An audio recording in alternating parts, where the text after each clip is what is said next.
काकी कहानी में श्यामू का चरित्र चित्रण। काकी कहानी का मुख्य पात्र श्यामू एक अबोध बालक है।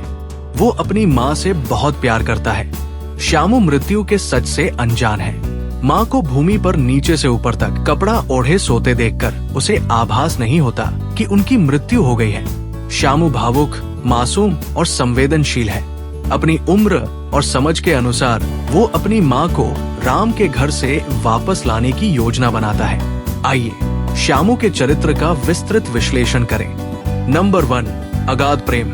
नंबर 2, मासूम। नंबर 3, नासमझ। नंबर 4, दृढ़ निश्चय। नंबर 5, ईमानदारी का द्वंद। अगाध प्रेम। श्यामू अपनी काकी से बहुत प्रेम करता है।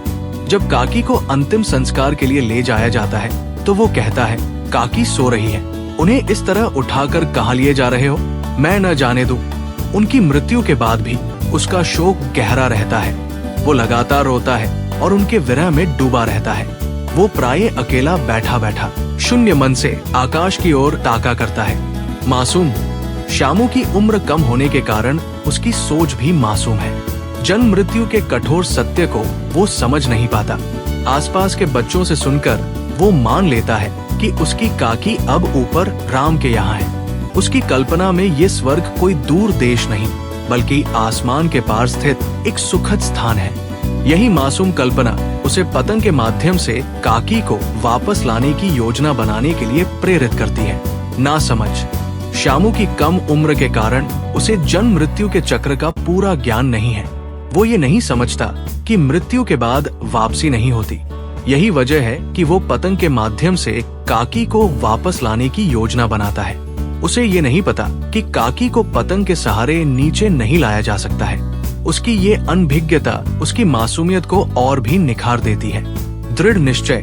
श्यामू में मासूमियत के साथ साथ दृढ़ निश्चय का भाव भी कूट कूट कर भरा है। एक बार जब वो पतंग को आसमान में भेजकर काकी को वापस लाने की योजना बना लेता है तो वो उसे पूरा करने के लिए दृढ़ हो जाता है। पतंग और मोटी रस्सी खरीदने के लिए वो अपने पिता से चोरी करने तक का साहस कर लेता है। ये उसकी दृढ़ इच्छा शक्ति का प्रमाण है। ईमानदारी का द्वंद्व। श्यामू मूल रूप से एक ईमानदार बालक है। अपने पिता से चोरी करना उसे अच्छा नहीं लगता, लेकिन अपनी काकी को वापस लाने की तीव्र इच्छा उसे ऐसा करने के लिए मजबूर कर देती है। ये घटना उसके भीतर ईमानदारी और प्रेम के बीच चल रहे द्वंद्व को दर्शाती है।